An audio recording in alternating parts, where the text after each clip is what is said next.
I was 17 when I joined the Air Force, and I joined in 1958 and was in the Air Force until 1964, including the reserve time.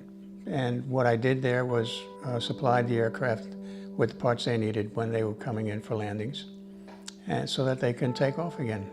The motto was to keep them flying no matter what. After the Air Force, I went back home to New York City, and I got a job at UPS, driving the trucks in Manhattan. Then I went back to college and finished it up. I got into hotel management, and I went to San Juan, Puerto Rico to work there in hotels. And that was where my first bypass occurred. They did four bypasses.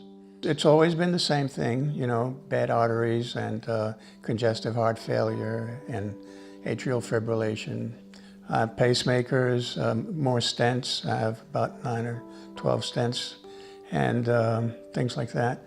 A lot of meds, and that's what's been keeping me going.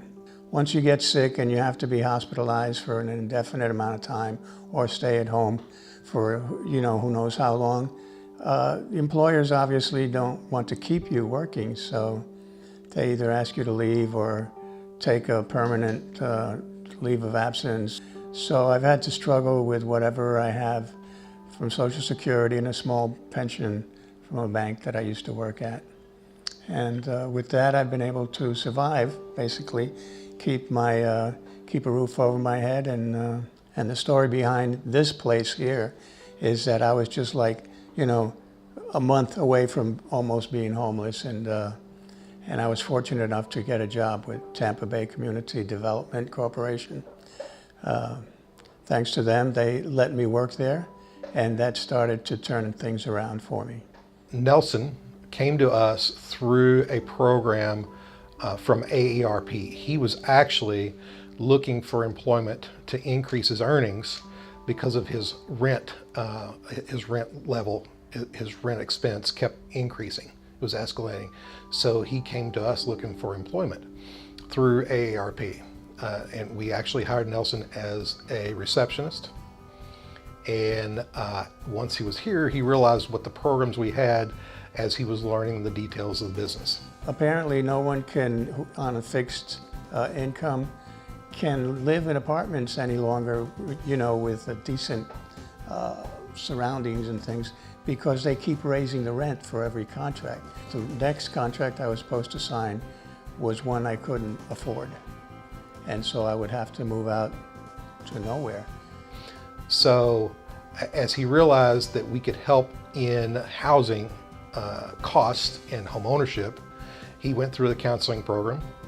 He went through the education, took the 8-hour class, saw counselors, talked about income and expenses, and over a period of more than a year, became purchase ready and found a home in Pasco that was redeveloped by our real estate team. We helped Tampa Bay CDC, which is one of our not-for-profit agencies. We call the program POP, the Pasco Opportunity Program. And we basically finance these agencies, work with them to buy properties, fix them up, and we sell them to low-income home buyers. The entire house was changed. They did the roof, they did all the painting, they changed all the doors, the plumbings. Finally, the closing of the property was amazing. And here I am moved in to my house where I will stay permanently. As I like to say, till the end of time. Oh, the feeling is terrific. You know, you wake up in the morning and in the beginning it's like, whoa, where am I? Where is this place? You know, it's very strange. And that's only like for a fraction of a second. And then suddenly you realize, wow, this is home. This is where I'm going to be, you know.